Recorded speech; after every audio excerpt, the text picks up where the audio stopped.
Hello, everybody. Welcome to Government Secrets, episode 24. Lee's going to come on in just a second. Tony DeMail, Shave Your Knuckles for Justice. Thank you for the super chat. How do I explain to my mom that defund the police does not mean abolish? She's really afraid of crime. Yeah, there's some great videos on how to restructure the funding of it is really what it's about. Restructure the funding. And the ways a lot of these are even supported by police departments. You can find some information on that. All right, everybody, please hit the like button. Share this video out on your social media. I've done that. And we're going to do a good Gov Seeks for probably about an hour. And then I will answer all of those super chats after that. And welcome to everybody watching on Facebook and Rockfin. We are live on Rockfin as well. Hit the like button and share this on all of your social medias, so that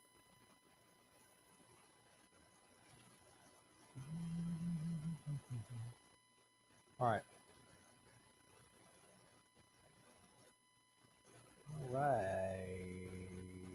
Here we go. Let's make sure everybody's can hear everything okay.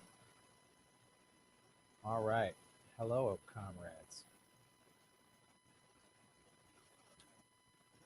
Lee Camp, how are you doing? Hey, man, how are you? I feel like since we last talked, there was a fascist insurrection at the Capitol. Oh, I heard there was just like a neo-Nazi furry convention there. Is that? Yeah, I mean, there were definitely some furry bison horns. I mean, there's got to be. There's got to be. It's not a real party till the shirtless guy with the bison horn shows up with raccoon makeup.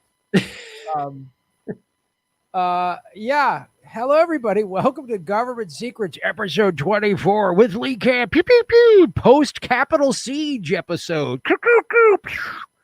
I want to say that's clearly the craziest thing that's happened between episodes of the show, right? We can say that. Yeah, that might be. There was the time I was bit in the ass by a poisonous snake, I think, one time. Between episodes? This is weirder. Yeah, not it wasn't during an episode, yeah. Oh, okay, cool. Yeah. All right, everybody, welcome to the episode. We're going to discuss what obviously happened on January 6th, and then Lee and I each are going to have some other Capitol Siege government secrets to discuss on today's episode. Yeah. So, yeah. Like it, listen, share, all that stuff. If you're listening on iTunes or Spotify, 5-star reviews, sharing this, likes, download, subscriptions, all that stuff. We're a new podcast, so get the word out. I'm impressed how everything's breaking down into this like false dichotomy of like either you're against censorship and you're furious that Trump's banned, and you at the same time think that everything that happened at the Capitol was totally fine, or you're for censorship and you think that everything happened at the Capitol was the worst thing that ever happened in America's history. Those are your only two options. There's no in between. America loves living out on either dumb extreme. Any subject, pick one. Any extreme. Just anything, like that's what America does. Like, oh boy, we have an obesity epidemic. Oh, you're fat shaming. No, I'm not saying that. I'm saying I'm saying we should deal with that. You know what I mean? Body beautiful. Well, wait a minute. Hold on. 150 pounds overweight isn't good for your body. That's not healthy. Any doctor would say that. Oh, you hate fat. You're fat shaming. Again, I'm talking about like that's what America does. So this was insane. I mean, it was insane. It is not the worst thing that's ever happened in America. I don't know. Genocide, right. Slavery.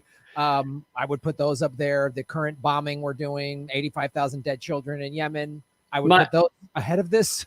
My favorite on the left side of this discussion, so-called left, on the liberal side, was John Favreau. I think this is the other John Favreau, the Pod Save America guy.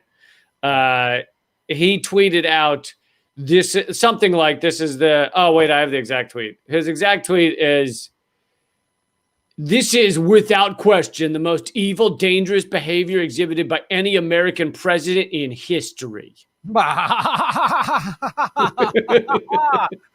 Oh, we could list off and have a good 30 countries that might disagree with you. I feel like he's not listening to our podcast. I really, if he'd start listening to government secrets, he might go, oh, maybe all of these dozens of countries might feel differently. Because that's, again, typical in America. We are so in a vacuum because people in other countries are like, oh yeah, this is what you guys get. You know what's happened? What happened at your Capitol building? Yeah, you've done that. You did that to ours and a bunch of other countries. You've been destabilizing countries all over the world for a long time now, and now it's happening in your own backyard, and you can't handle it. Yeah, and this actually has a lot of similarities to the attempted coups we've committed in other countries. I mean, down to the use of white supremacist, fascist militia forces, to the destruction of like the state house to make a point. It has a lot of similarity to the color revolutions we try and create in other countries. And when we try and create them, we call them democracy promotion.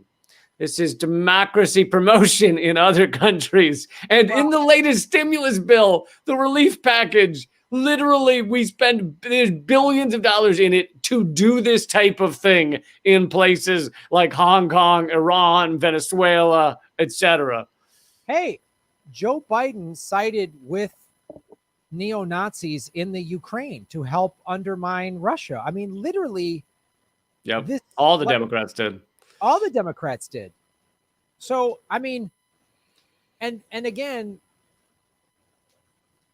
the complete abandonment of critical thinking by the majority of Americans, be they right, left, whatever they want to call themselves, they can't listen to I say that, and it's like, oh, Graham loves Nazis and Trump. Like, no, not what I said.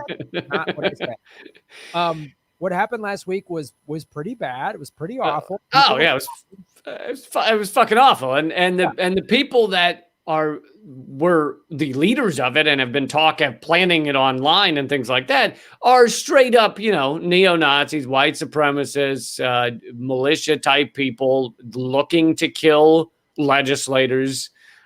These are not just your fucking good old boy Ohio guy who likes Trump and has a Trump flag. Like, no, those people were there at around, within that march and within the thousands that listened to Trump's speech, but they weren't the ones with the zip ties on their belt headed into the Capitol. No, they were not. That's the thing. Like, hey, not all Trump supporters who were there were trying to storm the Capitol. Yeah, but they didn't have a problem with it. I mean, one woman like got trampled by a Trump supporter, got trampled by Trump supporters, and you sent me the text. She had a "Don't tread on me" flag.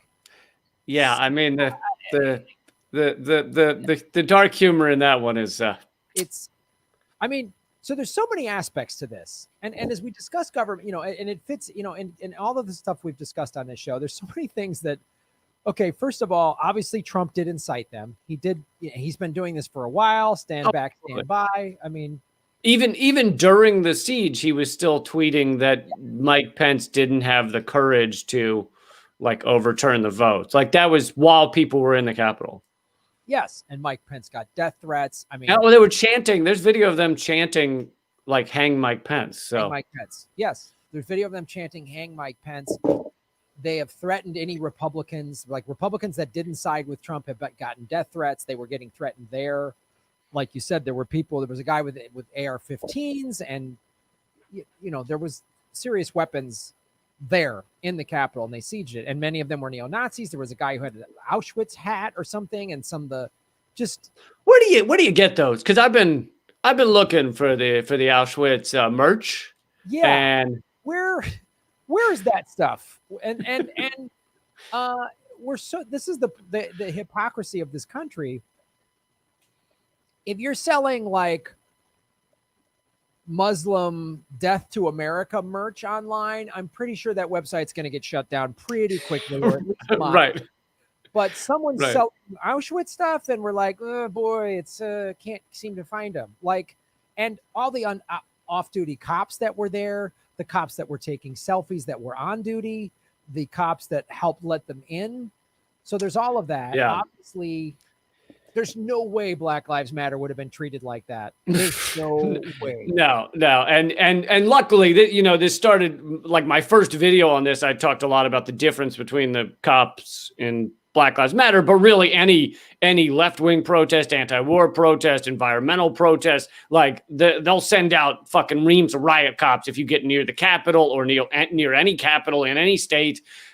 So the difference is so obvious, but luckily that has now become a mainstream media discussion. They're actually having that discussion. Joe Biden talked about it in his speech.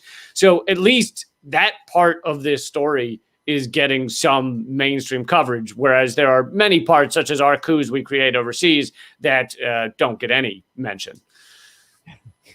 Yeah, I mean, like, we really have to own. I mean, and then so there's that. There's the clear. There was like Nazis there, but then it's also like, and I said this on my show during the George Floyd protests. I said, okay, these Blue Lives Matter Trumpers who were like, oh, they're desecrating property. I was like, oh, wait a minute now. Wait a minute. You desecrated the Capitol building and a cop is dead. You killed a cop. So, well, right. And so I was on RT News recently, and they put some right winger on the panel. And he's saying, oh, now property desecration is such a horrible thing when you guys didn't care when it was happening to statues and Black Lives Matter was doing it. And it's like, okay, let's back up a second. There is a difference between a choice to take down a Confederate statue that represents white supremacy and racism in America. And they were put up largely for that reason. They were put up, most of them long after the Civil War in order to represent racism in America. And that is a statue. Usually most of them are far from any, legislators that are going to be harmed. This had to do with a straight up attack on the Capitol building with lawmakers there, hoping to harm lawmakers, hoping to harm or imprison or kill lawmakers. These are two very different things. And for people to act like they're the same is ridiculous. Yeah, it's preposterous. And also like, but the thing I said too, I said that I go, when Trump supporters start rioting, the cops are going to be a little more lenient on, but eventually cops are going to do what cops do. And a bunch of Trump supporters got their heads knocked in, got shot with rubber bullets and tear gas. And it's like, hey, are you Blue Lives Matter people? Do you see how brutal the police can be? You got a little taste of that, didn't you? Oh, now we maybe defund the police, or what happened? Like where are you going to land on that stance? And I got to say, like, seeing some Trump supporters getting the shit kicked out of them by cops, I can't say I was like bummed out. I was like, yeah, when you were calling all Black Lives Matter people traitors and this and that, and all this video after video after video of just people getting the shit beat out of them, or George Floyd or Jacob Blake and all that. Well, he had a criminal record, all that bullshit. So what was when you were trying to justify police brutality? So was police brutality, so which is it now? Was it justified or were they defending the Capitol because you were trying to take over the seat of power? So I want to hear what you have to say about that shit for starters. Right. I also didn't lose any sleep that Republican and Democrat senators and Congress people were a little scared of I wasn't that I was like, oh, this is crazy, but just so you know, like, I don't know. I have so many, oh shit, my screen froze up. Yeah, so your screen froze, but I can still hear you fine. I don't know what's going on. You can talk. I'll deal with this. Yeah, well, in terms of the violence, you see liberal media and some on Fox News as well, flipping out about the violence that took place, right? How violent this was, et cetera, et cetera. And it was. I'm fine with them having that discussion. I'm fine with them saying that those who attacked people and, wanted to kill people should be punished in some way. I'm fine with that discussion. The problem is our mainstream media and our and our politicians don't have an equal freakout for the violence that is done against Americans across our entire country via our for-profit healthcare system, or via our prison, the largest prison state in the world, or do we lose Graham completely? Shit. Oh no, I think we're alone now. And now I have to pay royalties for singing that. Shit. I don't have $10,000.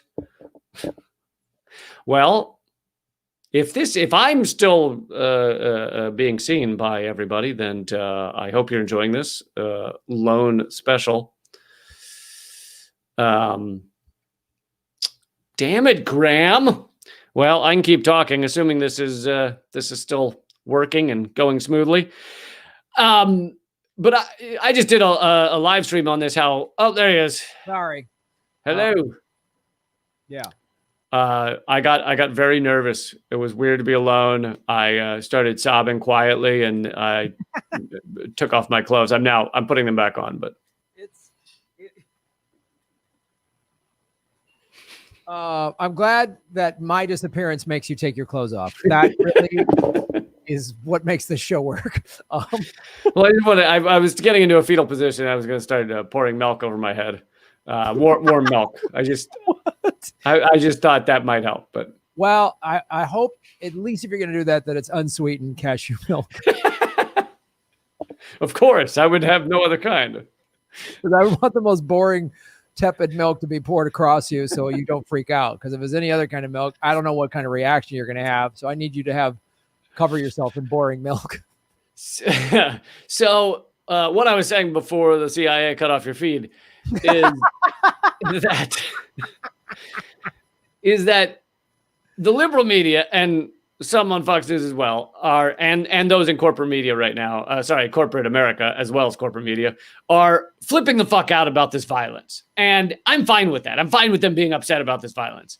But they don't give equal time or equal mention or equal discussion to the mass violence that is done against Americans via our healthcare system, or done in other countries with our bombs, a bomb being dropped every 12 minutes on innocent people, or the violence by, allowing lead pipes to make people ill across this country, or the violence done via our opioid epidemic. They don't give nearly the freak out or the time or the anger or the condemnation for all kinds of systemic violence that is both rewarded and is part of our structure. It really is. It's not just that it's not condemned, it's like rewarded. I mean, if you look at things like the billions made with the opioid epidemic that's killed hundreds of thousands, and I don't think the Sacklers have lost their Twitter account. That's such an excellent point, man, because it's like, again, it just shows the sort of selective outrage. And again, there was so much to be outraged about from last week. But like you say, all these other things that are as horrible, if not way more horrible, are met with like, well, right. I mean, it was like the force the vote thing. Like Jimmy Dore said, fuck AOC. And that was worse than 60,000 people dying every year because they don't have health care. Like somehow a comedian getting mad on YouTube, that's worse. Anyone out there who was denied coverage and you died or your kid died or whatever, like that, hey, good with the bad, it's unbelievable. I mean, the difference, I mean, the key to the difference is when the violence is directed at the ruling elite. Right. And that doesn't, I'm not saying, so we need to be violent against these people.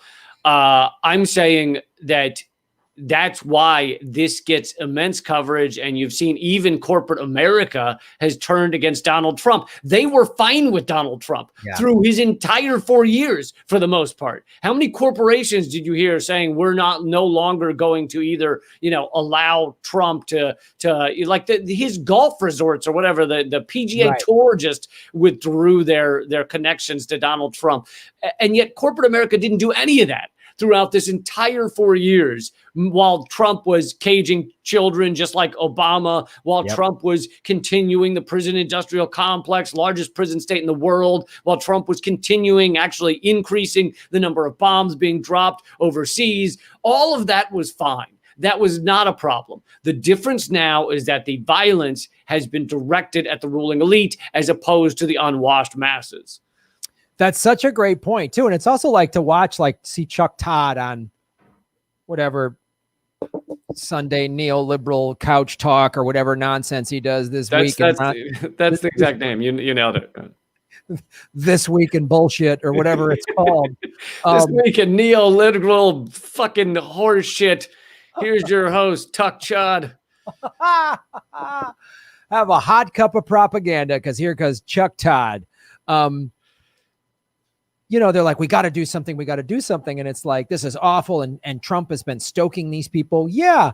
But I love the the media had nothing to blame for them at all as they propped up Trump and made, when you remember in 2016 when they cut away from Bernie Sanders' speech to an empty Trump podium. Remember all those things? Remember the fact that Les Moonves said, hey, Trump's good for ratings. You remember all those things? When 23 times more coverage to Donald Trump than to Bernie Sanders in 2016. Yes, 20 times more. And it's like, you guys can't act like you had nothing to do with this. Anytime Trump did something crazy, you guys would go, oh my God, can you believe what Trump said? Well, they wouldn't. Again, 4 years of Russiagating from Rachel Maddow and people like that, rather than there should have been. Why wasn't Rachel Maddow just in outrage about all the people dying every year because they didn't have health insurance? Where was the outrage over the Democratic Party cheating? Where was no one was screaming about they didn't care that the Democratic Party cheated, but then they blamed everything on Russia. Like their hypocrisy is unbelievable. And you're right. It's like this.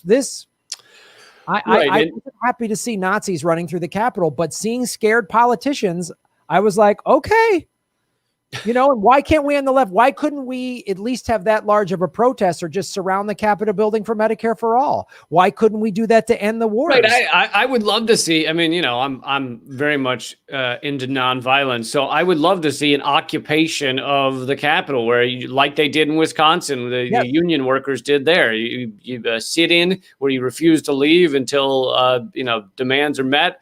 I'd love to see that type of thing. And to go back to the media just for a second, the reason you have, so the latest poll since the insurrection is that 33% of this country still thinks Donald Trump is doing a great job. So how do you end up in a place where a third of this country, and before the insurrection, it's like 45% or whatever, think that this election was stolen from Donald Trump? Well, besides the fact that you have the Democrats rigging their own primaries, which then makes people think, well, if they rigged their primaries, then well, maybe they did in the general election. Even though there's no evidence of it, people think that because they rigged their fucking primary. But besides that, the media has proven, and you mentioned Russiagate, the media, our mainstream media, our corporate media has proven again and again, they are willing to give full-on propaganda just day after day after day after day after day, even if it all collapses, even if the collusion with Russia all collapses at the end, after years, they are willing to just hammer away at it. WMD, years of WMD in Iraq, hammer away at it, even if it collapses at the end. And they're willing to do this on so many major stories that they have now created a void for where truth would normally be.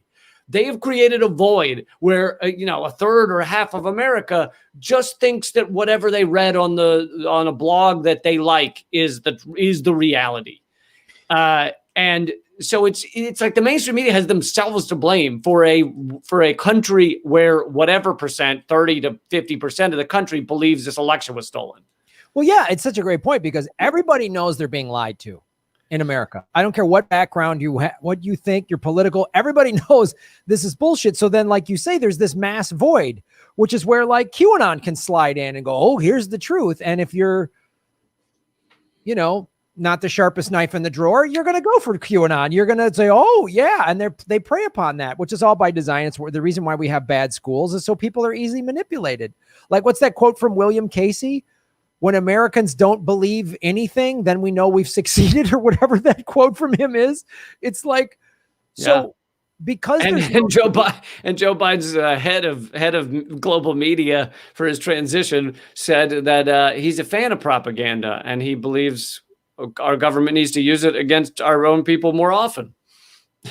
Well, it's working because great. It's going great. I mean, that's the thing too. Like everybody thinks they know they're being lied to. So they're grasping at straws for the truth. That's why a certain percentage of people are like, COVID's it's not real. The hospitals are stacking up. We have the highest death rates. No, they don't. Even people have been lied to so much. Like most people, when they get into a COVID ward and they're dying, they're like, oh shit, this is real. Most people do that. There's still a percentage of people who have been like, you're dying of COVID, sir. This is your last breath. No, I'm not dead. Like, okay. Like, well, at least you want to go all the way out. Sticking to your ideas. Go big or go home. Don't ever change your stance. Don't ever change. Don't ever change. Keep being, just go. Whatever it is, go. Like, if you don't believe in science around COVID, then maybe gravity isn't real and you should test that out on a cliff. I don't know. I'm just throwing out ideas. Gravity is just a theory. All right, Graham. It's just a theory of gravity. Theory. I prove theory. Everybody should try jumping off a tall building just to make sure. Yeah, it sounds like some fake news to me. I jump off. I watched a documentary on that daredevil guy who created his rocket to get into the atmosphere to prove the Earth was flat, right. And then died. Sorry. It's the Darwin Awards. It really is the Darwin Awards. Darwin Awards. It's the Darwin Awards. You die. If you die in a Trump stampede, getting run over while holding a flag that says "Don't tread on me," you win some Darwin Awards. But no, he literally there was more to him. He was more of a daredevil than he was a flat earther, but he decided to tie himself to the flat earth movement and actually had a GoFundMe to raise money to shoot a rocket into the upper atmosphere to prove that the earth was flat. And then he died. Maybe because he didn't calculate for the curvature of the earth.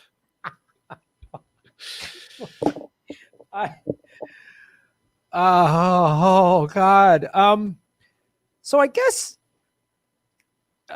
my question, and I've been asking myself this, friends of mine have been asking, I mean, to hear like the mainstream media go, wow, Black Lives Matter was treated 10 times worse. That's a good thing to come out of this.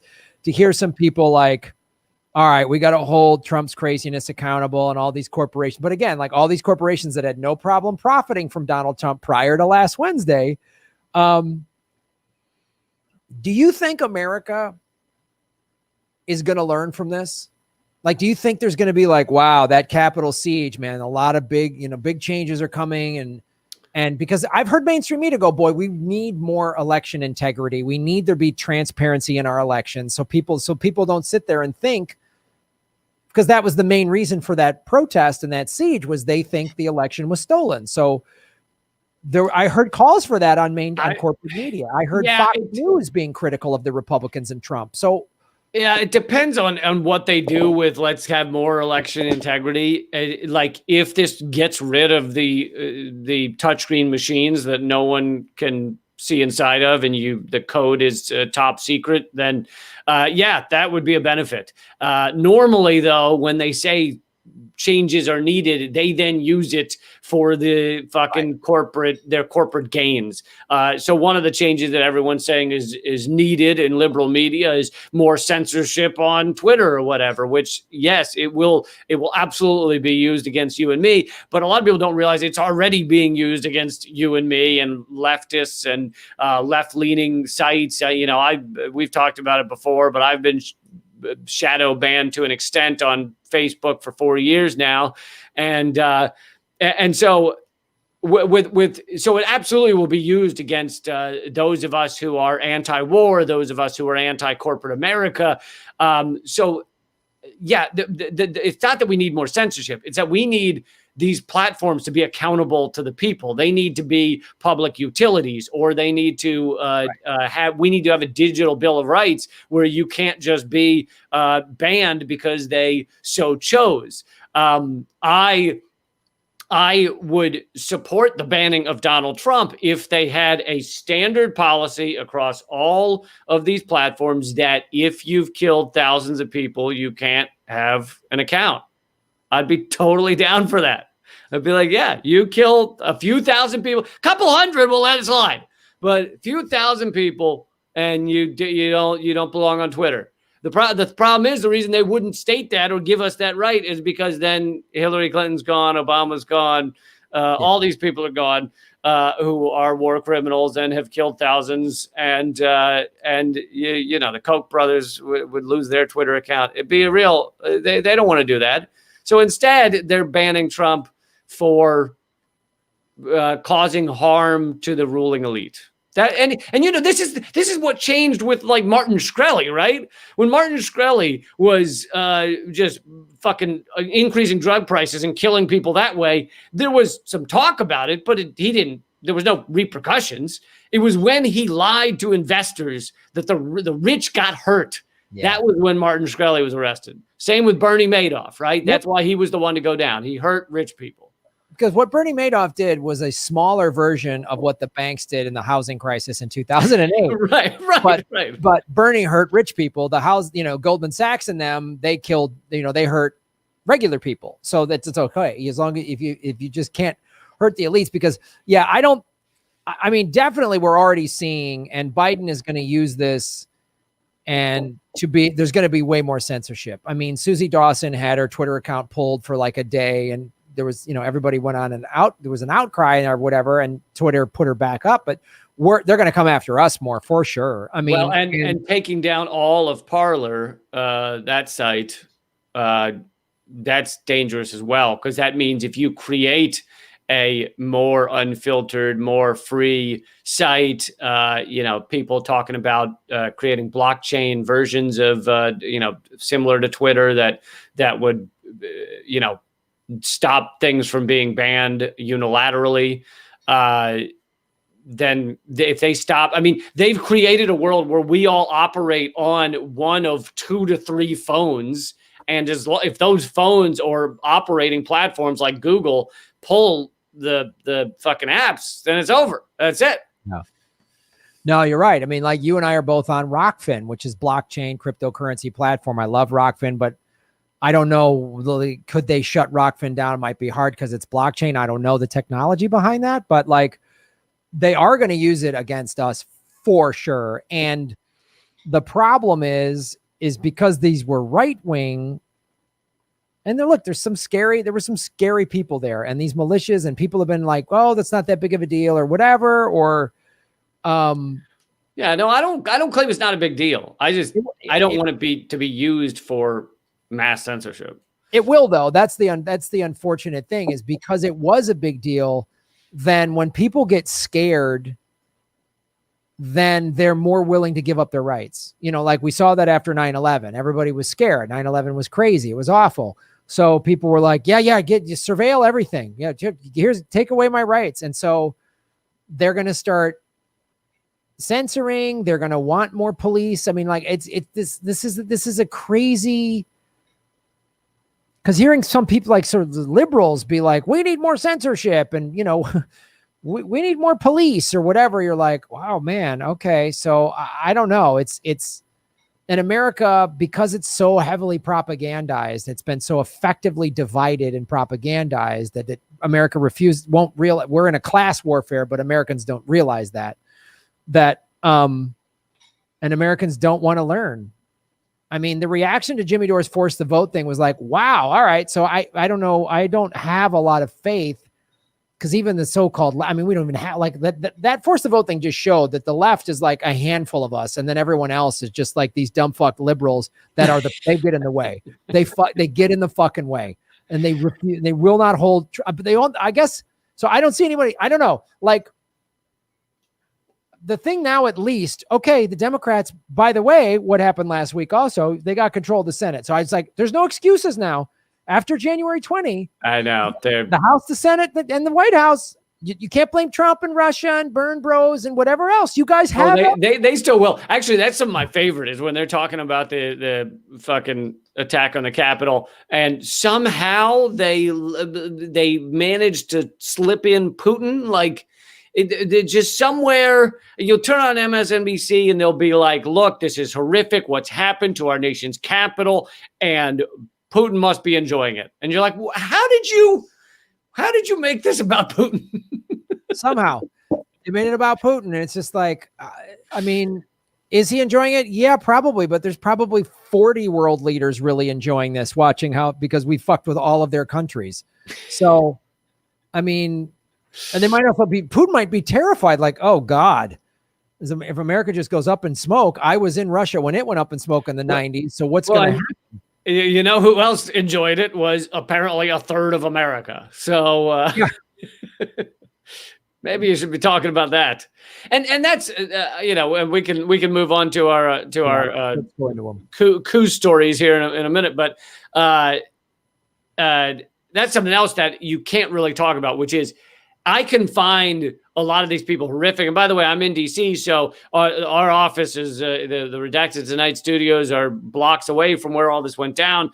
And going out on the sidewalk, it's all just people with giant Trump flags, and I'm waiting to see if any of them are going to punch me in the face or anything. So it's not like it's fun, but I think that as with 9/11, you can be like, what happened is horrific. Also, let's find out why these people are this mad. Right. Let's look in to what's going on across America that has caused these people to want to do this. And then you start talking about inequality, and you start talking about how people's lives have been destroyed. And it's not justifying it, but it's understanding it. And we can't, on mainstream media, they can't have that discussion. They cannot have the discussion as to what were the foundational events in this country that allowed for this bullshit, awful, racist fucking shit to rise up. And to Trump to begin with, Trump is a boil that you see, but he's a symptom of the conditions that allowed this to happen. And they will never have that discussion. Well, and the sad reality why I don't see America having this big awakening is because I thought there was going to be a big awakening after 9/11. Because I remember saying that after 9/11. 9/11 was awful. It was horrible. But why, look at in 2001, I go, look at our 3 decades lineage in the Middle East, or 4 or longer. I was like, look what we've done. Look what helped create this environment. We backed the Mujahideen against the Soviets, and then we just left, and then they had all of our weapons, and then they became the Taliban. Like, we've done this. So you didn't think the end result was just going to be 2 fingers in the cavity search from the TSA? You thought you thought we'd do something else to try and deal with this? Yeah, I thought it would be more than just have to take my shoes off when I get on a plane. I thought maybe we would have gone, oh, let's get off of Middle Eastern oil. Let's stop intervening in like, no, we didn't do any of that. We just bomb. And then, Obama's going to save us because Bush is just a, oil guy, bomb guy. Oh, Obama comes in and bomb. So like, we're all just bomb bombers. So America has learned nothing. It refuses to learn. And like any addict, we're dealing with an out of control drug addict. That is America. And addicts that are out of control have no problem blowing up other people's lives. I can't remember whose quote this is, but it's if history has taught us anything, it's that we don't listen to history.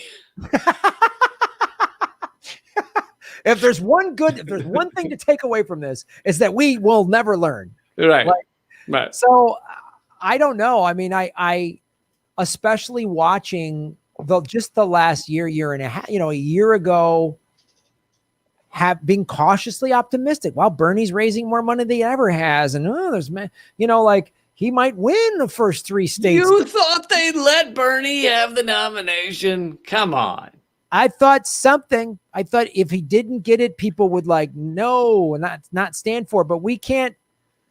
I mean, the left can't organize to do shit. The right organizes like they did Wednesday, but for dumb crap and dumb reasons. And then when they do it, we're going to go in the Capitol building and steal a podium and take selfies. Wow. Fantastic. You really thought that through, gang. Really, that was a fantastic. Hold on. I thought it was whoever had the podium runs the government. Isn't that how it works? It's like holding the conch in Lord of the Flies. If you have Lord of the Flies, yes. If you have the podium. Yes, I'm the leader now. I've got the podium. Yes, it is like capture the flag. So in that regard, they were very effective. Yeah, it's just like America, and not just because the left isn't gonna, like you say, when 9/11 happened, people just said, "Oh, bomb them all," nobody wanted to learn why. And this horrific event that happened last week, and people are still dying from it. It's awful. There's been a suicide. It's awful. But the left is not going to go, what made these people this angry? They're just going to go, oh, it's all Trump's fault. It's like, no, he couldn't. If people were financially taken care of in this country over the last 2-3 decades, if they had health care and jobs hadn't been shifted away by people like the Clintons and the Bushes, he never would have been able to rally these people together. I remember David Duke in the 80s. He never even got close. He never got close. But things have gotten worse in this country. And so if we don't look at what created this, and then if we have 4 years of neoliberal bullshit where no real change happens, imagine last week, if rather than just a coked up tanning salon narcissist in Donald Trump, you had an actual ideologue who was cunning and planned a coup the way other dictators have planned coups. Because you have an ideologue that could have really rallied those people. No, it was the plan. It wouldn't take that much more for this. I mean, honestly, like a few Republican lawmakers in some of these states deciding that they'll just, send in a different group of electors, and it's closer than people think. And the fact that they didn't put any cops around the Capitol or whatever, no National Guard. And then if the National Guard had said, we're just taking orders from Trump from forevermore, and if the Pentagon had gone with him, it could have turned very easily. He was closer, I think, than a lot of people realized to just kind of running roughshod over this election.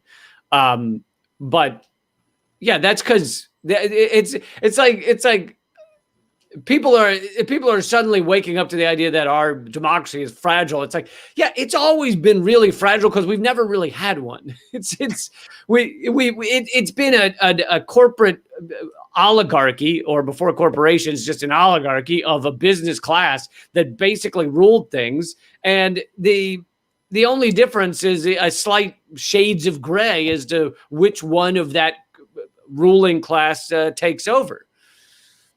I know, it's like people don't realize if Trump was smart and really wanted to stage a coup, he could have. I mean, literally, if he hadn't said all those awful things about the military, and they actually liked him. Yeah. If he was planning this, got some key generals, and like you say, the National Guard, I'm deploying the National Guard. And then the National Guard is like, we're taking over. And these Republicans are like, we're doing this. It could have been really bad, but he's just too dumb.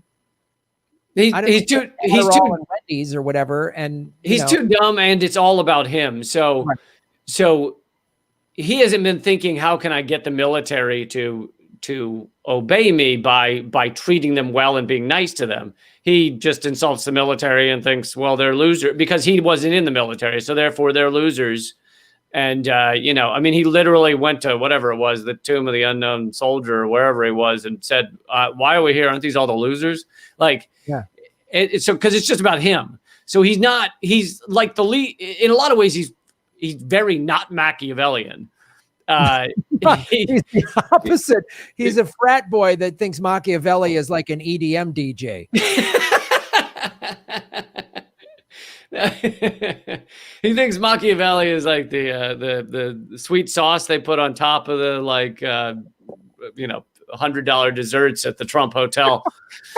Yes, give me some Machiavelli across that chocolate. Just you know what? Don't go easy on the Machiavelli. Just pour it on there. Yeah, he wants power at all costs, but he doesn't understand how to like rig the systems around it. And most of the rigging of the systems he's done has come from Steve Bannon, I think, not from him. So, right. or one of his other goons. Yeah, but anyway. But that's the thing. And dumb liberal Democrats who think Biden, you need to understand this. If Biden there's no real change after 4 years and things are still shitty economically and he doesn't pull it, we're going into an economic collapse because of the COVID, right? So that's coming. If Biden doesn't pull us out of that, the Republicans are going to spew out somebody worse. How could you be somebody worse than Trump? You remember when everyone said George W. Bush was the worst guy ever? Now he's pals with Michelle Obama and Ellen. You get somebody who rallies these people together, but has a plan. Not just, I'm number one, I'm the best, everything I do is great, give me some cocaine, then. But by the way, that's the second time you mentioned cocaine. He's really snorting like fen diet pills. So be easy on the guy.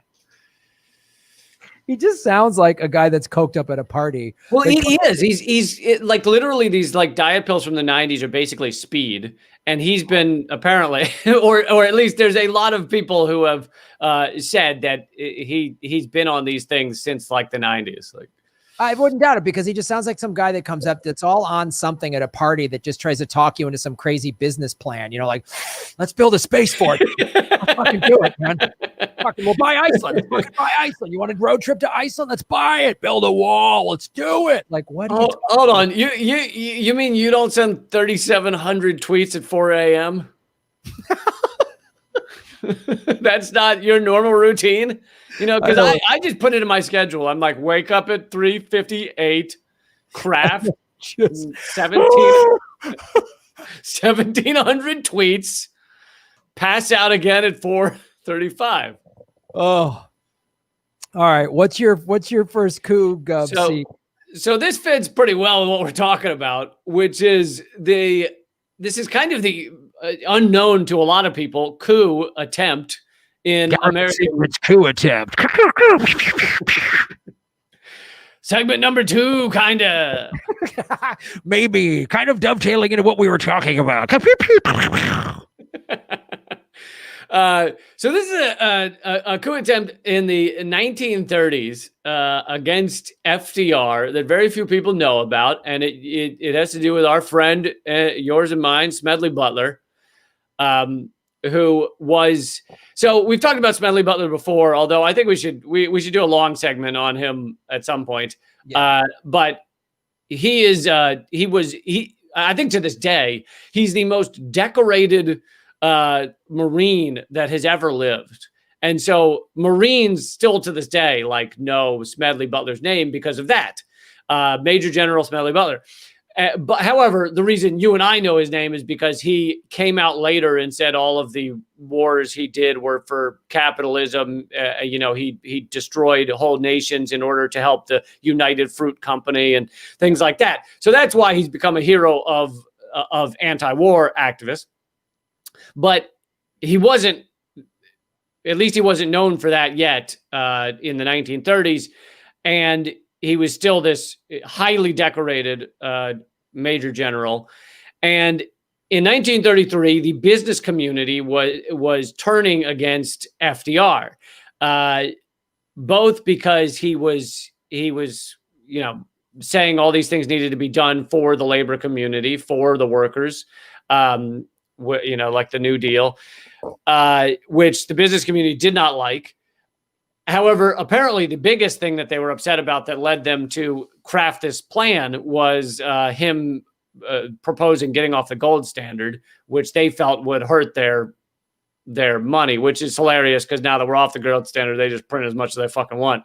But they so this is maybe that might work. So nowadays, so nowadays, this is called the business plot, is what it's called, and it involved very rich, highly respected names like Robert Sterling Clark, Grayson MP Murphy, and Prescott Bush, the father of George H.W. Bush, grandfather of George W. Bush. Wait, that almost feels like that the Bush family's been oligarchs for generations. Yeah, it almost feels that way, and kind of like the Kennedys. And then his son became head of the CIA, who then became vice president and president. Yeah. Weird. Okay. Yeah. And then the dumbest of all of their sons then became a 2-term president. So who's grandpa's little moron? Who's grandpa's little moron? Yeah, I know.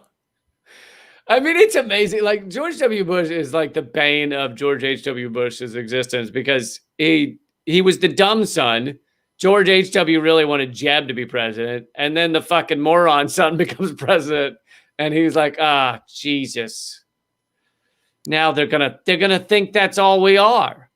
Oh, yep. He's like, but in fact, we are very intelligent supervillains. This dope doesn't understand. So it's kind of like Kylo Ren.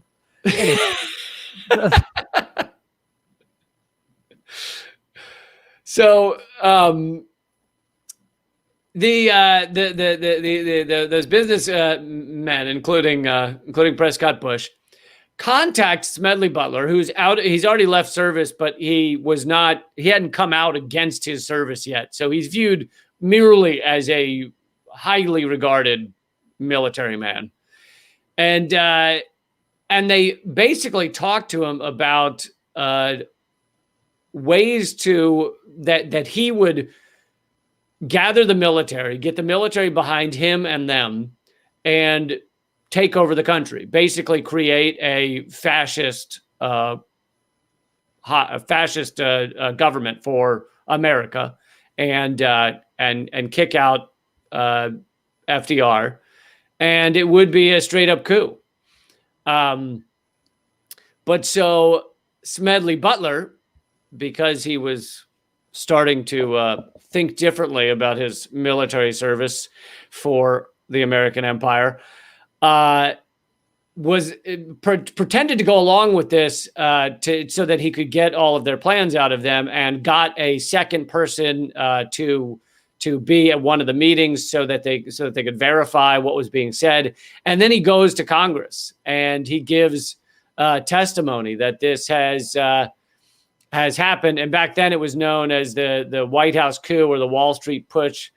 And but Congress largely just like shrugged it off. But the fact that it had been revealed basically ended the hopes of these high-powered businessmen that they could get the military to turn on FDR. And the media, doing their duty to protect the empire at the time in 1934, said, "Oh, Smedley Butler doesn't know what he's talking about. He made it up, and it's just some craziness he came up with."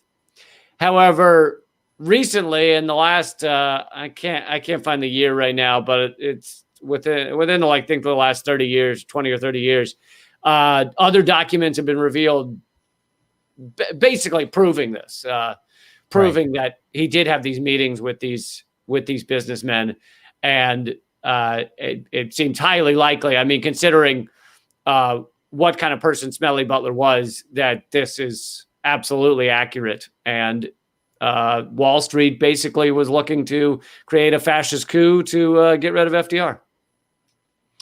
Well, you just got to love them. They're just such forward thinkers, the business guys. You know what I mean? Like they think out of the box. That's what you got to do to be an entrepreneur, Lee. They're always thinking. That's the thing. They're always thinking.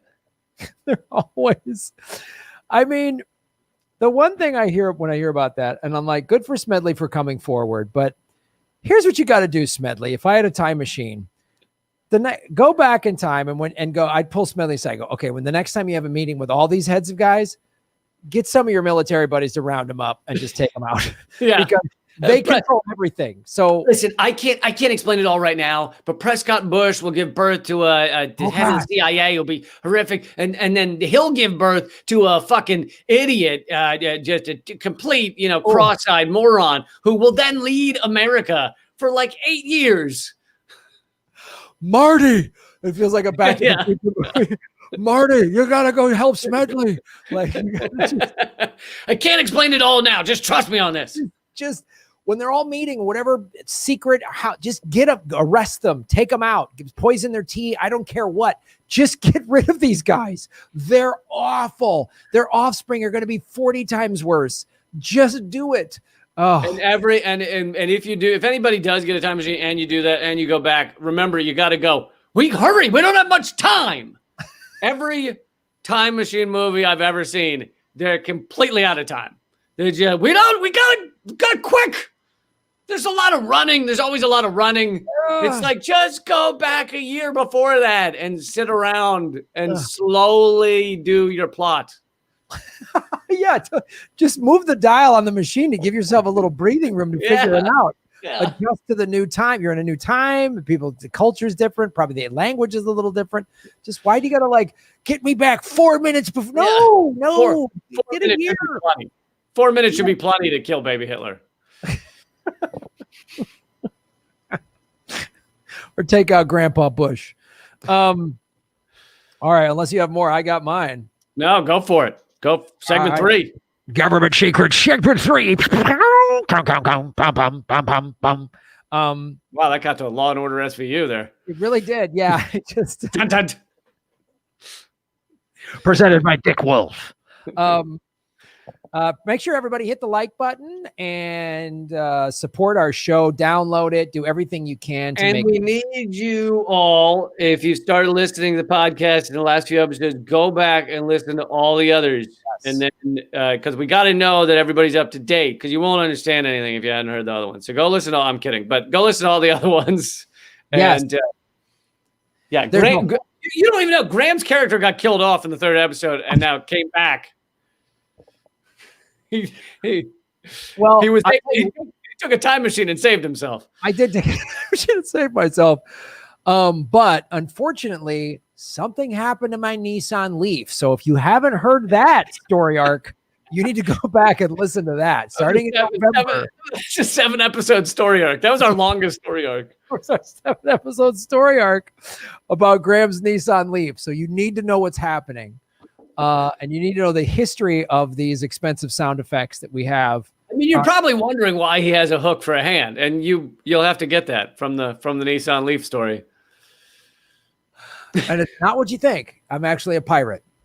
All right, so this is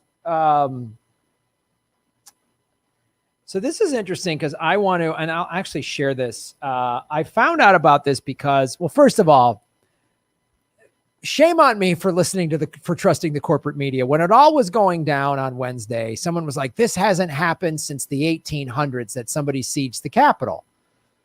Like the British did or something like that, right? And no, that's not true. That's not true. Well, they were actually, I heard that too. Yeah, they were saying since 1812, no one's ever attacked the Capitol. That was the last time, was the War of 1812, which is actually the war with the second war with Britain, where we actually almost lost. And that was it wasn't even the Revolutionary War. It was that war that really could have had a difference. But so I'm just going to read this. A shooting in the House chamber on March 1st, 1954, while members gathered on the House floor for an upcoming vote. 3 men and 1 woman entered the visitors' gallery above the chamber and quietly took their seats. All 4 belonged to the Puerto Rican Nationalist Party and only hours earlier had traveled from New York City to Washington, D.C. the United States had annexed Puerto Rico. I'm sure that's a fun government secret we could go. I'm sure they did it in a nice, kind way and nothing awful happened. I imagine everybody in Puerto Rico said, please annex us. Please annex us. I'm sure it wasn't a bunch of business guys going, hey, there's stuff there we need. We're going to take it. And the island's relationship with the federal government had long been a point of contention. Some Puerto Ricans sought to maintain the relationship with the mainland, and others, like the 4 visitors in the house that day, argued for an independent Puerto Rico. The capital had few security protocols at the time, and the 4 Puerto Rican nationalists. Apparently, it has few today. Yeah, last week it just had a couple of security guards and a loose fence is what it had. Last week it had those mall cops where they don't have any weapons. It's just a walkie-talkie that they keep yelling louder in. Yeah. And then eventually they throw the walkie-talkie at you. Yeah, and they have a stern warning. Hey, you better not, or I'm going to get on my Segway. So they had few security protocols. Has anyone made that meme yet with just Kevin James defending the Capitol on the Segway? Paul Blart. If they haven't, please, audience, make this now while I'm speaking. So they had few security protocols, and the 4 Puerto Rican nationalists entered the gallery armed with handguns. Again, sounds very familiar. Around 2:30 p.m., they indiscriminately opened fire onto the house floor and unfurled a Puerto Rican flag in a violent act of protest meant to draw attention to the demand for Puerto Ricans' immediate independence. 5 congressmen were wounded in the shooting. Jesus. Members, House pages, and police officers quickly helped detain 3 of the assailants outside the gallery, while the 4th escaped the Capitol and was apprehended later that afternoon. The commemorative 65th anniversary of this event, the Office of House Historian collected oral histories with eyewitnesses, including House staff, pages, and police officers. And then this website, you can listen to the firsthand accounts of the surprise attack if you go to this website that's in there right now. So that is And Puerto Rico got independence. Sadly, no. Yeah, not so much. That didn't happen. But and again, it's one of those things. One of the reasons why I love doing the show. I learned about that like 4 days ago. Was it? You're saying it was because you said it hadn't happened since 1812, and someone said, "Wait a second." Actually, 4 Puerto Ricans and took there, and one guy shot, and they said they shot into the ceiling. They weren't shooting at Congress people, and they did it deliberately and they went there to get arrested, to get their cause heard. They went to just like, look, we're pissed off. We're shooting into the ceiling and we want to get arrested, and we want, our cause. They shot some people, right? They were wounded. Well, that's what's murky. Oh. Because the people who did it that are still alive fell from the ceiling when they shot into the ceiling. Yeah, there might have been that. They claim, we were opened fire on, but their protesters are like, no, we deliberately shot into the ceiling. So of course it's disputed, but it happened, and we've never talked about it. We've never heard about it. I literally never heard about this till I saw this on the internet. Last week. I think most Americans, including, Donald Trump, while in office, had to be informed that Puerto Rico was an American territory. Oh yeah, absolutely. Because I think they were talking about the hurricane bearing down on it, or a hurricane disaster that had happened. And he basically was like, why do I care? And they were like, it's part of America, sir. And what? Like, I had no idea. Somebody sent it to me on Instagram or something like that. I'm trying to find who sent it to me, but anyway, yeah, this happened in 1954. So nobody knew about it. Did not know. Yeah, you didn't know. That's what this show is about. What's that? But that's what this show is about. It's all about GovSeeks, kids. You didn't know it. Now you do. Now you do. You're more informed, and you understand how awful America really is. Yeah. You learned about two. Well, I guess the Puerto Rican one. If they just wanted to bring attention to the cause, that doesn't count as a coup attempt. But a coup attempt, but an insurrection at the Capitol. Yeah, insurrection at the Capitol. I was debating with the always amazing Eleanor Goldfield, and she was making some great points that what just happened was not a coup attempt either. But there's an argument to be made that Trump was trying to create a coup, although he's in power. So I don't know if you can coup yourself, but he was trying to put a coup in place for 10 days from now, I guess. Yeah, I guess it's like,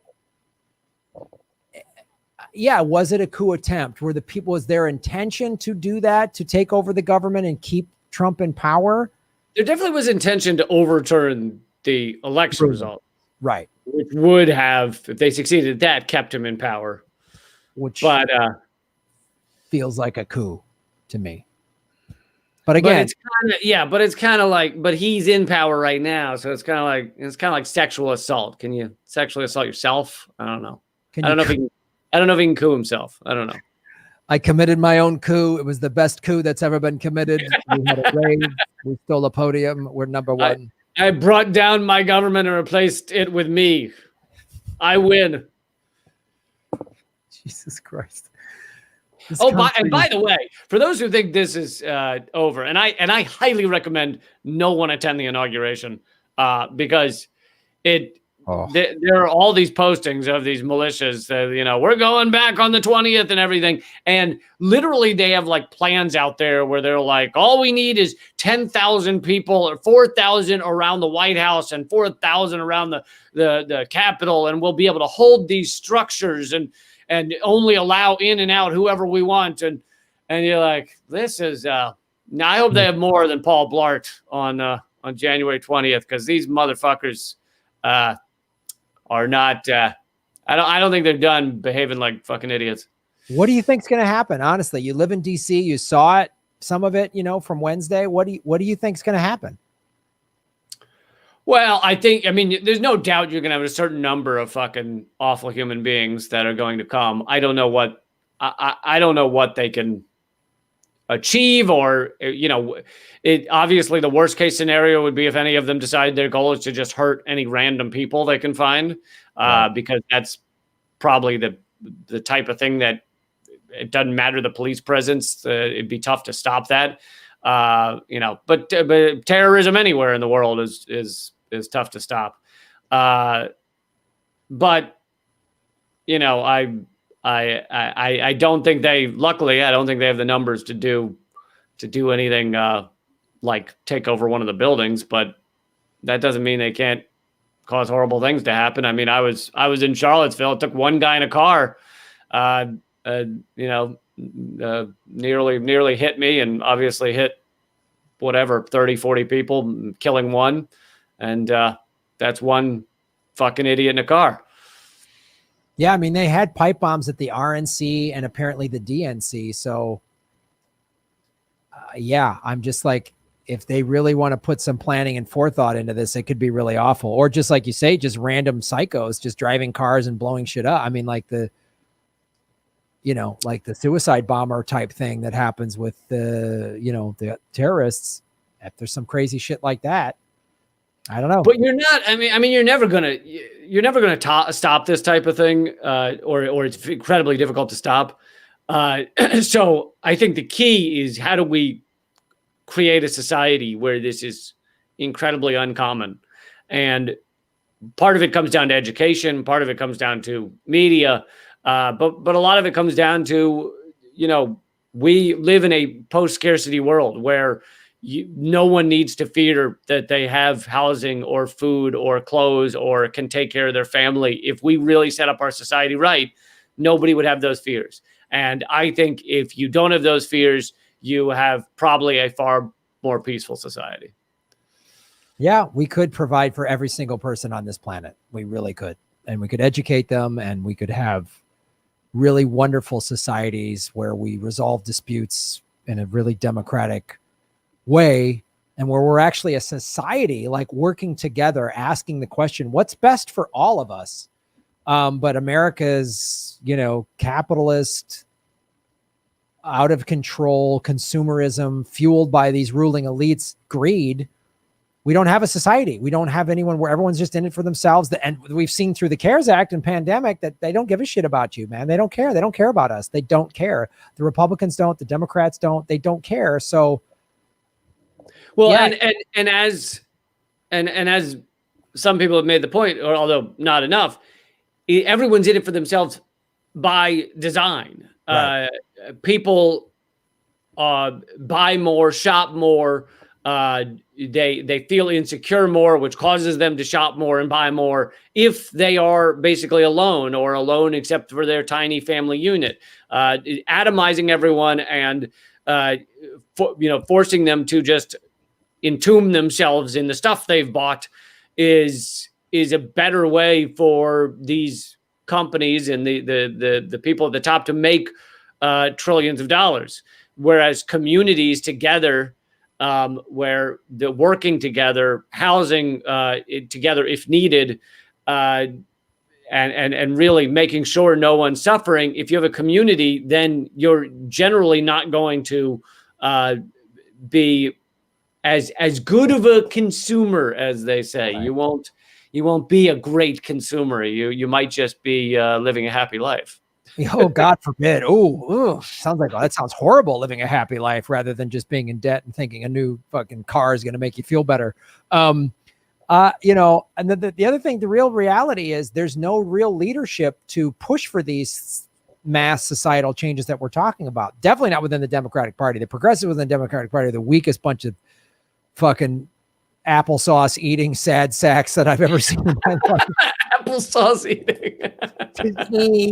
Like the apples are too hard. Like they just seem weak about everything.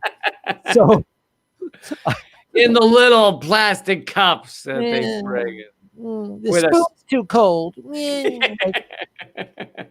So I don't know. We need real leadership because if you had real leaders, I think people, especially fucking unsweetened cashew milk Democratic Party is the worst. They're the most unsweetened cashew milk Democratic Party I've ever seen.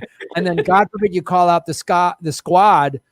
They're not living up to don't alienate our allies. Well, if they're not fighting for the things they said they were going to fight for, the things that we all helped them get fucking elected on, then they're not your ally, you dipshits. I'm not naming names, Kyle Kalinske, it's Justice Democrats, but fucking let go of it. They're done. They don't care about you.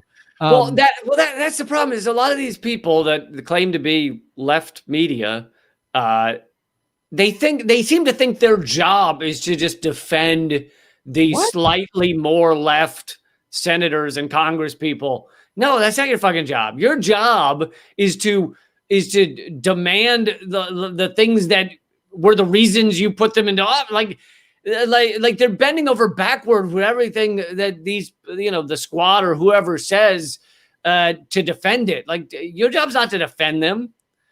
I know. Like Lindsey Graham, Mitch McConnell, and any of those other Republican shitheads have never promised to do a fucking thing for me. So I'm not mad when they don't do a fucking thing for me. The squad said they were going to do things for me. They're going to fight. I saw AOC speak twice at a Bernie convention, at a Bernie rally. She said, fight for this. We can pull out the quotes. We can pull out the tweets, all the things that she and the squad have said, and they're not doing it. So they're not it's mystifying. It's mystifying to me that people are still like, don't be mean to them. Yeah, go fucking you applesauce eating, cashew milk. You're the worst. Like, oh my God. Like what? Like, do you even eat spicy food? Can you even handle that? Fucking unreal. Anyway. Well, I feel your pain, man. I feel your pain. That's our show. That's our show. That's it. I'm done. Well, Lee Camp, where can people watch all of your... Thanks for watching and listening, everybody. I have another podcast called Common Censored with Eleanor Goldfield. I also have a TV show called Redacted Tonight. There's plenty of different websites, but the main place is leecamp.com. You can get it all there. Right on, everybody. And of course, please like, subscribe, positive reviews for Government Secrets. If you're listening to it, if you're watching it on either one, we put the video on Lee and our independent YouTube channels. Like, share, subscribe, do all that stuff. And then, of course, I'm at grahamelwood.com. And my Russia doc is going to be out this week. To all the people that donated on Indiegogo. Nice. You'll get it first. And then after that, people at the $10 Patreon level and people Rockfin Premium, you'll get it next. And I'll let it stay on those two platforms for probably a couple weeks or a month. And then in about a month, I will I'll put it out in the wild and let it run free. So you're not supposed to tell them that. You keep that part a secret and you make them all pay. And then you tell them later, now it's free. It's a surprise. It'll never be free. So we're in a pandemic. Like, if your money's tight, just wait for a month. No, I know. Show. You know what I mean? And then you're being one of them. They're nice guys. I know, I'm being transparent. I should just fucking. If you don't pay, you'll never see it. You're gonna die. That was going to be the title initially. If you don't pay, you're going to let Trump become president again. Yeah, I'm just going to neoliberal scare tactic you. Trump is the first time we've ever had evil in the White House. So thanks for watching Government Secrets. Government Secrets, episode 24, end music. Government Secrets is ending. Best end music ever. I've paid so much money for it. I had a composer, and that was like an orchestra of 500 people just made that music. It cost us 30 grand. That's incredible. That's incredible. We're a little over budget, but I think we're gonna make it back on the show. All right, man. I will see you in a week. All right, buddy. Take care. Stay safe. You too. All right. Government Secrets, everybody, hit the like button. Boom, ba-dum, boom, ba-dum, boom, ba-dum, boom. The applesaucification of the Democratic Party. I don't know where that came from, but hello. Thank you all, everybody. Please hit the like button. We've got 538 likes. Right on. Hit the like button. I will start answering the super chats. Thank you, everybody, for supporting the show. Later tonight, I will go live for Rockfin Premium members at 8 o'clock Pacific time. Go to rockfin.com/Graham Elwood.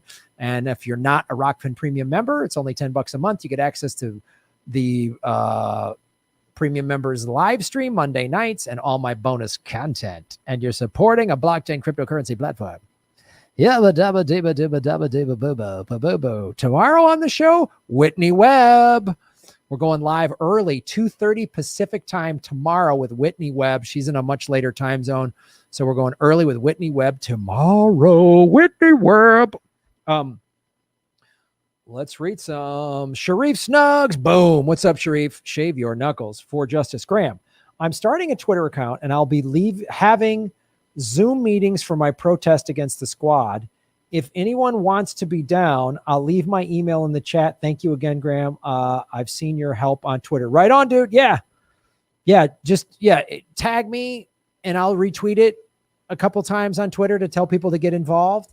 And folks, put his check out his email, get involved. Get involved. We got to hold our elected officials accountable. Peaceful, nonviolent protest. We could have gone to the Capitol, and not with guns and fucking, handcuffs and shit, and just seized the Capitol and said, we're not leaving until we get Medicare for all. A sit-in. Peacefully, we're sitting here. We're not leaving until we get the Capitol. We're not leaving until we get Medicare for all. We're not leaving. Not violent, not Nazi, not guns, but just, we could have done that. But no, we're being too mean to the squad.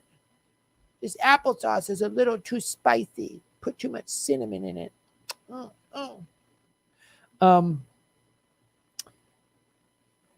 Mary Bishop. What's up, Mary? Braveheart in his Yabba Dabba Doo hat. Moms complain because he can't eat organic food in jail. Oh, it's so insane. No, even America, even a like seize the Capitol coup attempt was the weirdest, craziest version. Kind of fucking brave. It's just like crazy. Tony DeMeo, shave your knuckles for justice. I made 2 New Year's resolutions: boycott Amazon and eat less meat. Good for you. Everybody do it. Unsubscribe to Amazon Prime, or just like do the 14-day free trial, watch some stuff, and then don't give them any money. Don't ship on Amazon. I know it's hard sometimes. There's stuff but really try. Support smaller businesses that do online shipping if you can. Vote with your dollars. Victoria Shee. What's up, Victoria? Thank you so much for supporting the show. I think maybe they're in the chat enough.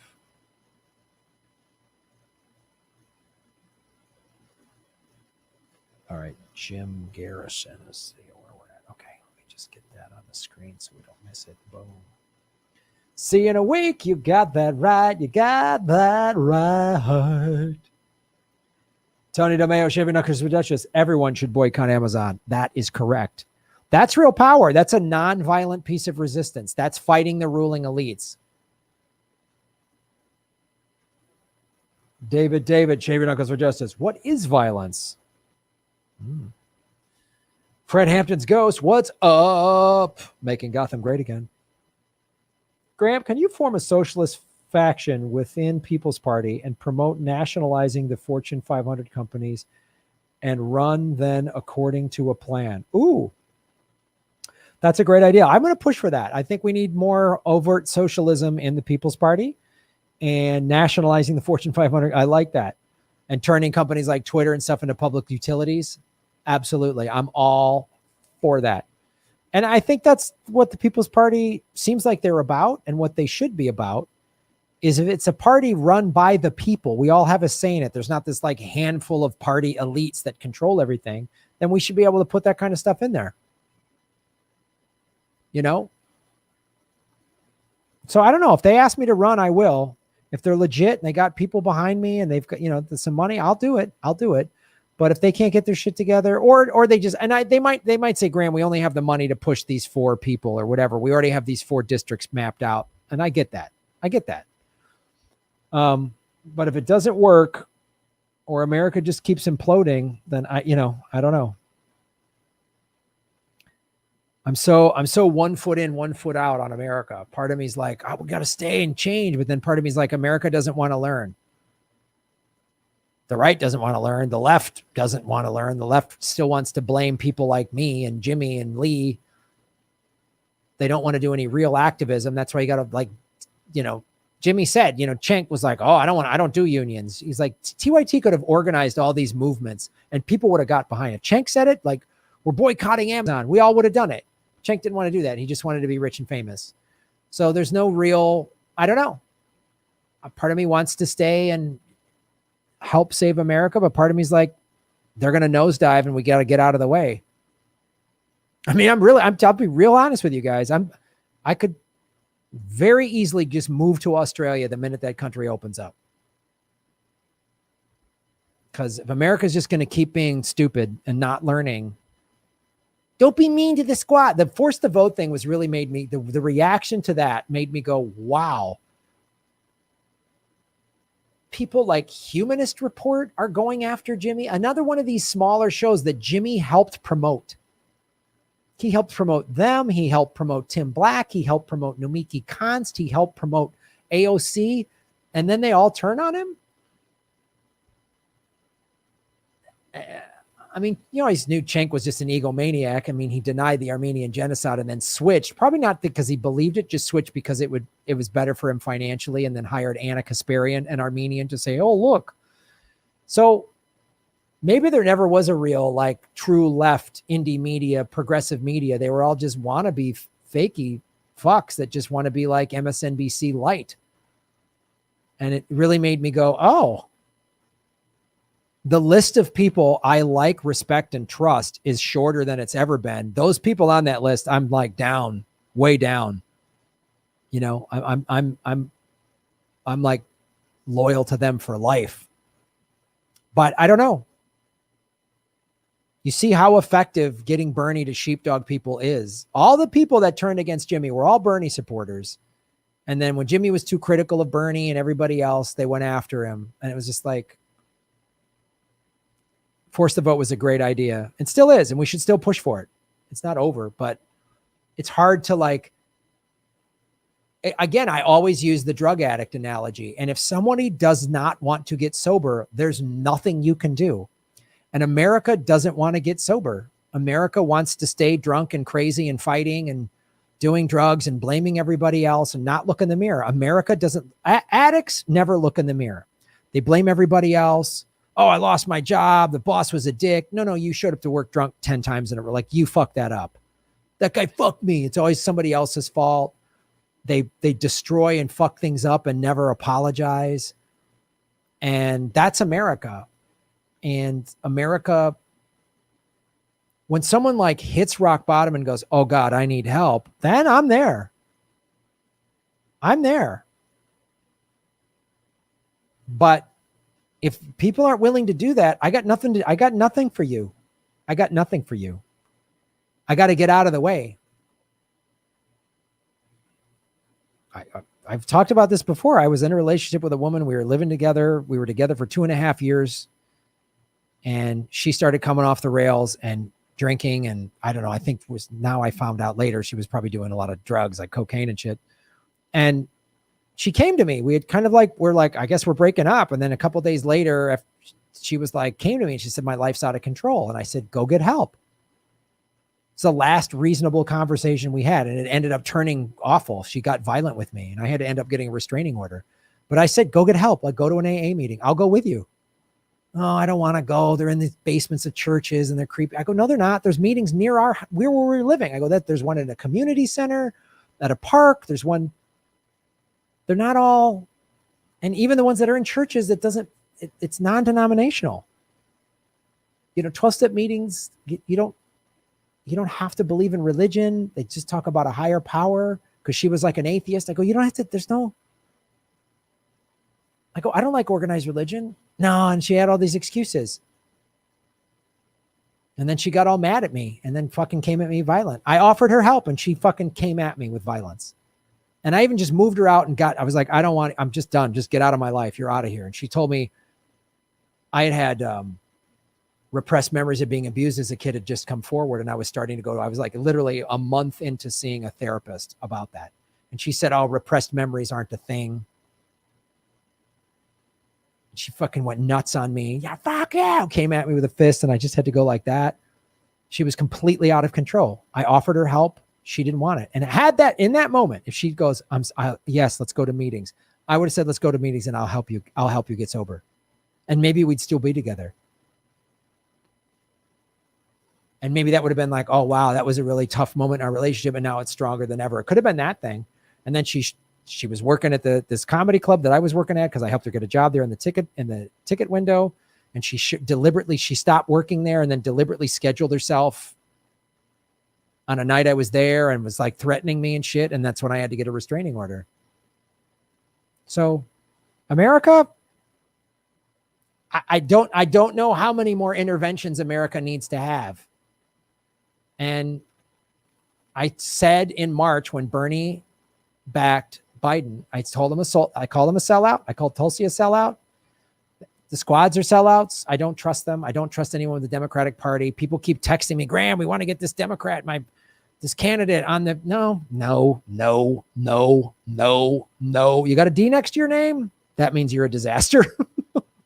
You're in denial about how awful that party is.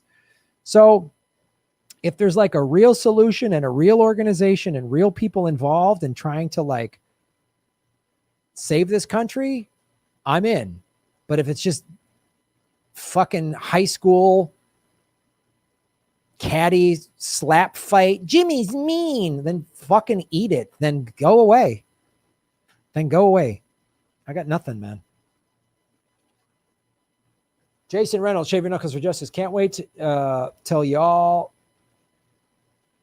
Al-Qaeda finds out what a felony does to their ability to worship the Second Amendment. Tell all y'all's Al-Qaeda. Oh, I see what you're saying, Jason. Yeah. When you got a felony conviction, yeah, you can't own a firearm. And if you decide to keep them, Yeah, all these Second Amendment guys that are getting arrested this week that were at the Capitol, they just lost their right to bear arms. And if a convicted felon owns a firearm, you're back in slammer for a long fucking time. Yeah, I know. Sharif Snug, shave them, brother.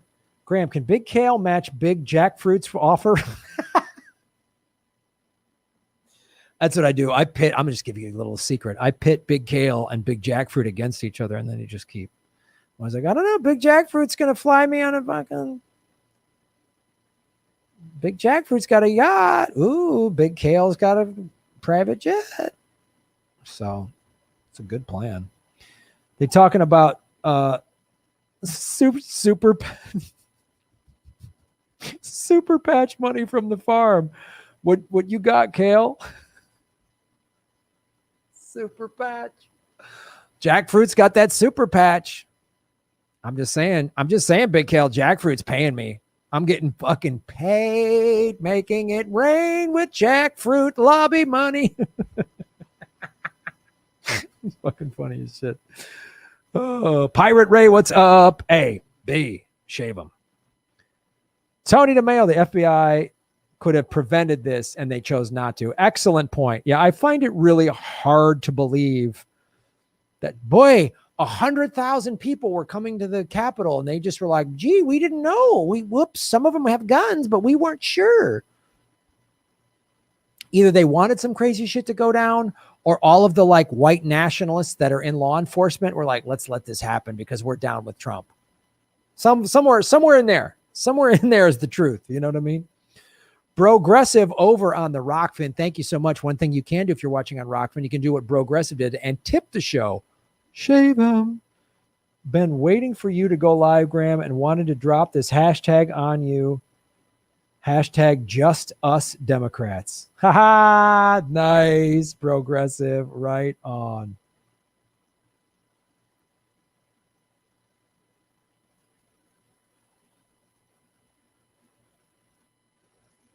Yeah, it is sucks when somebody chooses a substance over the life you built. There's nothing you can do about it. And when I use the addict analogy is because when an addict chooses the substance over getting help and you and the life you've built, there's nothing you can do other than get out of the way and protect yourself.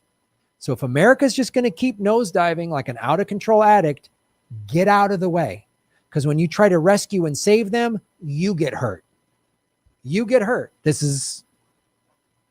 don't know what I'm talking about? Go to an Al-Anon meeting. I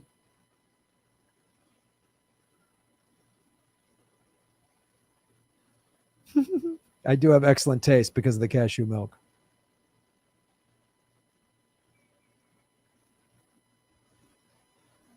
$610 likes. Hit the like button. The people that come just to watch Government Secrets, I appreciate them, but I wish they would just stay long enough to hit a like and a subscribe button. It's so valuable. And it's like, just hit the like button. Like, if you're just a fan of Lee's, fine, but just hit the like button. It really helps what we're doing. It's not 800 likes is valuable, man. So will that doc be on the YouTubes at some point? Yes, it will.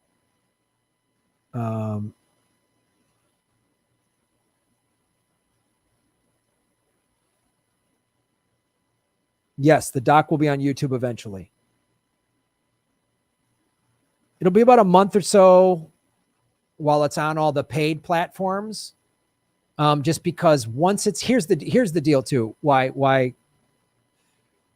Because there's a bunch of unlicensed music and clips in there, so I cannot monetize it on YouTube. I cannot have ads running at all. So there's no way for me to like monetize it through just playing ads across it. And I got to be careful of even making sure I don't get a copyright strike. Because YouTube's just would love to do that. That's why I'm going to keep it on the paywalls, behind the paywalls for a long time. Yeah, because we just pulled all these clips that we knew. And I was like, I'm not going to, there was no, look, man, I raised this movie.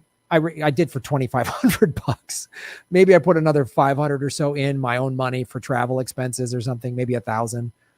but it literally paid for me to go there and paid for some of the editor. I've even used some, and I was going to pay for some of the editor out of my own pocket. And then COVID hit and I lost all my tour dates. So I used a little SBA money.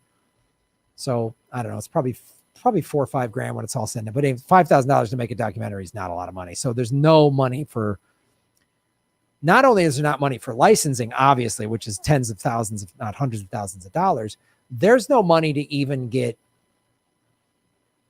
I mean, if I couldn't, and all of these news clips that I'm using in the film, without them, I can't tell the story. So this is why it's going to be a while before it's for free on YouTube.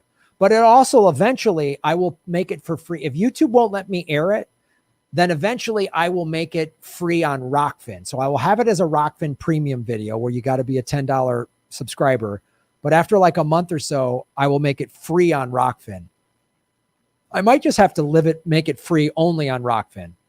So Rockfin is free to sign up. If you just go to rockfin.com/Graham Elwood, you can just sign up just for a Rockfin account and watch all the free content on Rockfin. The $10 a month is only if you want the premium content. So that's my long answer as to yes, it will be free eventually. But thanks for your patience. It should have been done sooner, but COVID's, I was scrambling to keep the bills paid when COVID ended, and my editor, he was scrambling for money because he lost some work. And so it was like, yeah, that's what went down. But we got it done.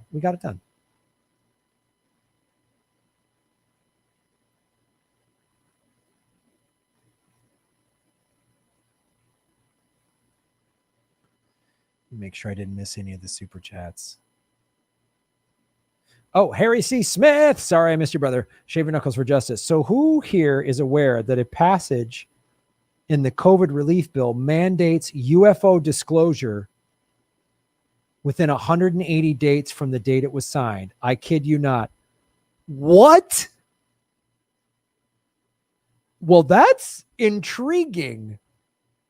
So you're seeing that this June, we're going to learn about UFO. Wow. If that's a thing they snuck into this bill, that I'm down with. That's the thing I keep saying. Again, why the squad is so useless. They've been in office for 2 years. They can't even sneak in progressive shit onto one of these shitty bills. Right?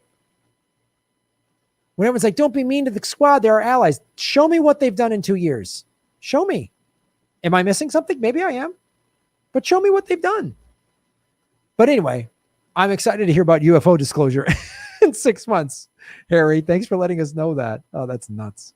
Stephen Dunning. Boom. Shave him. Denning. Sorry. Read Prelude to Terror by Joe Trento. It's about the CIA using private intelligence networks as proxies. Read between the lines to find Epstein. All right. Prelude to Terror. Ba-ba-da-bee-boo. Boom, boom, boom, boom, boom, boom, boom, boom, boom, boom.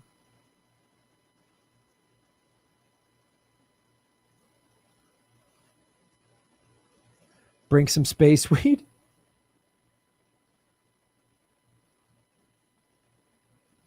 Yeah. Late night shows have been doing Trump jokes. Everyone's been talking Trump for 6 years. This is, they helped create this.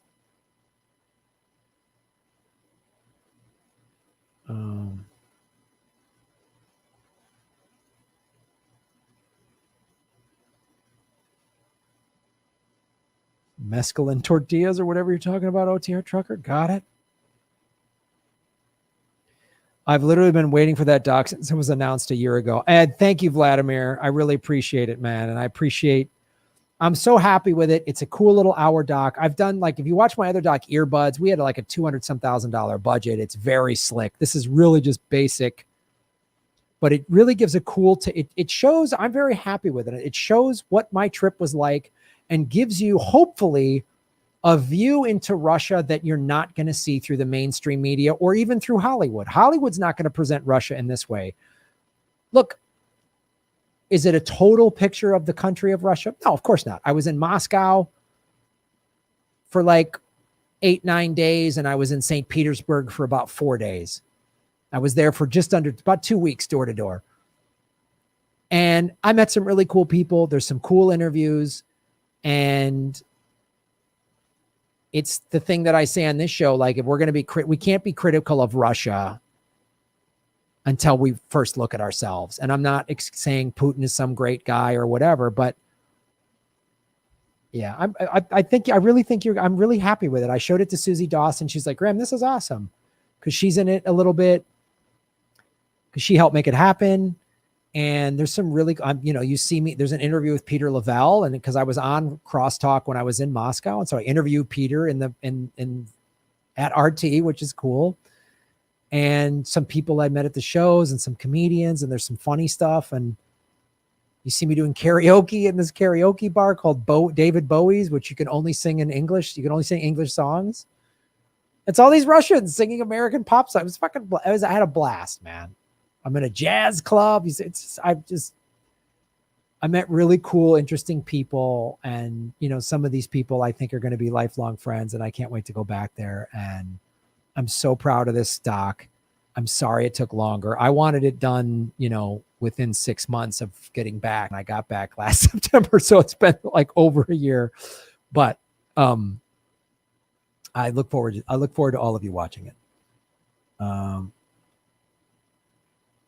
Stay home strikes are safe and easy, like work and tax strikes. Good point.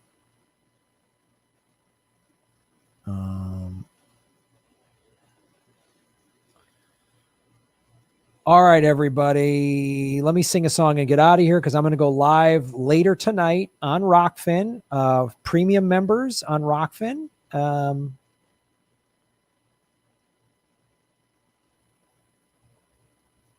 Yeah. Fraud Squad's done plenty, just nothing progressive. Yeah, I know. They voted for Trump's war budget and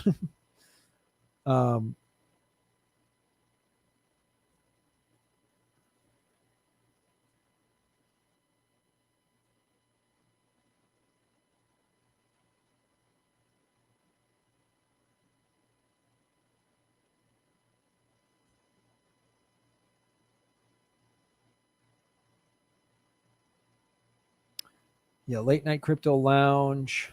All right.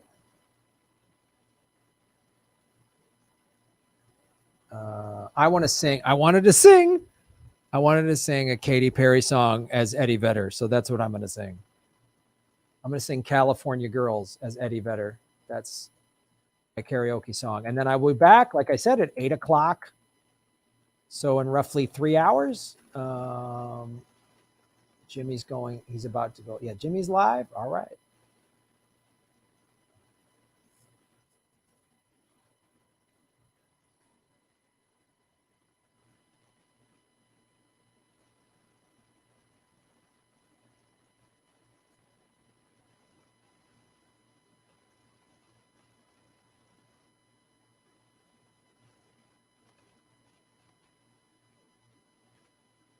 Welcome to the Disney Bundle, where Disney Plus, Hulu, and ESPN Plus come to life on all your screens.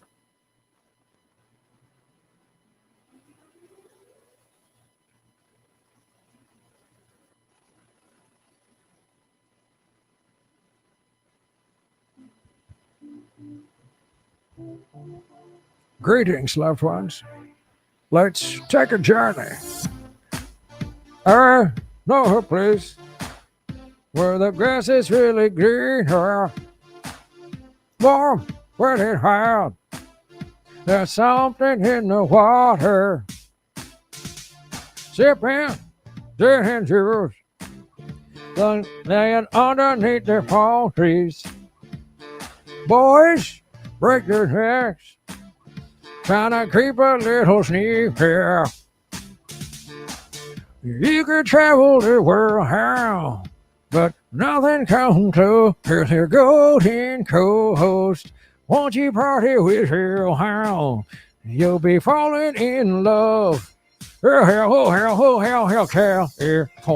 girls were unforgettable. Daisy Dukes bikini on top. Sun-kissed skin so hot, we melt your popsicle.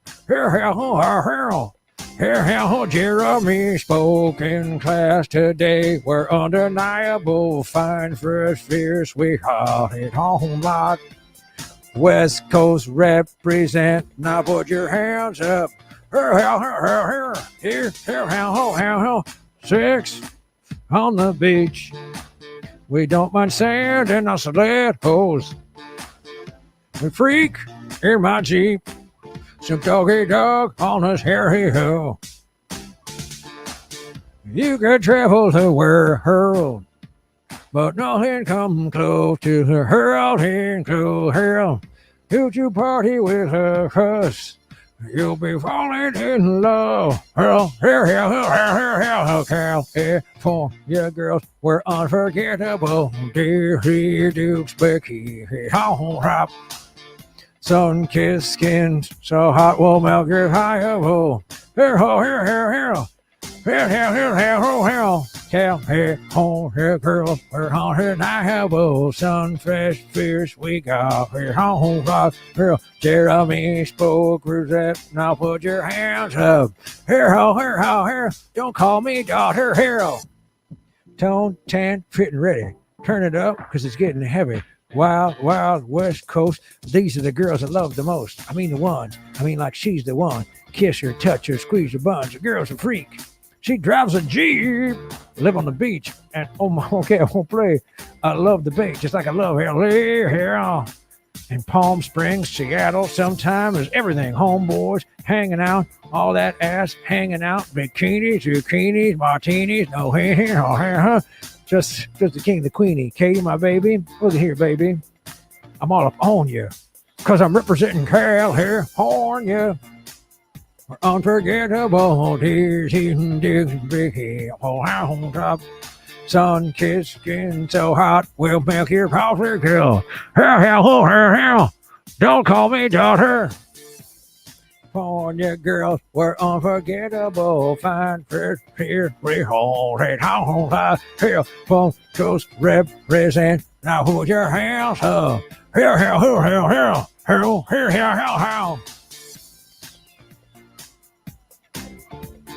California girls, man. I wish you all really could be. Really wish you all could be. California girl. Even flow. Eddie better out here. How? Oh.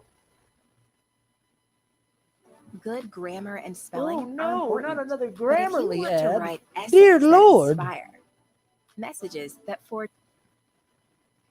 That's our show, ladies and gentlemen. Jason Vanderford, what's up, brother?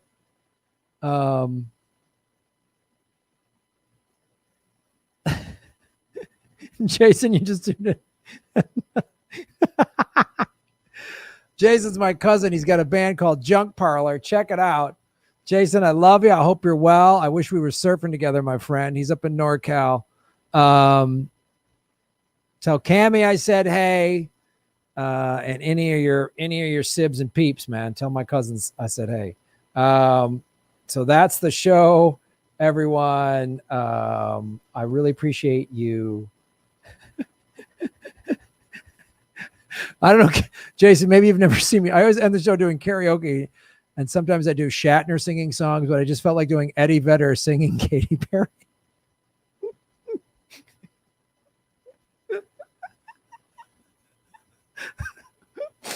Someday, dude, we got to figure out some show where we're on stage together, where you're like singing music and I'm being a jackass or something. We got to figure that out, dude. That would be so awesome for you and I to do some kind of crazy ass show together. I don't know what it looks like or sounds like. I'm not a musician. I clearly can't sing, but there's something we could put together. So thanks, everybody. I got to roll. But again, I'll be live later tonight on rockfin.com/Graham Elwood if you're a Rockfin premium member. It's only $10 a month. It's a great way to support the show. It's blockchain. It's cryptocurrency. And Russia Doc will be out soon, kids. Thanks, everybody. Fine, fresh, fierce. We got it on lock. Remember now, follow the money, connect the dots. That's where you find the truth. And that's how you make Gotham great again. And that's why you are all political vigilantes. Shave your knuckles for justice. Boo-boo.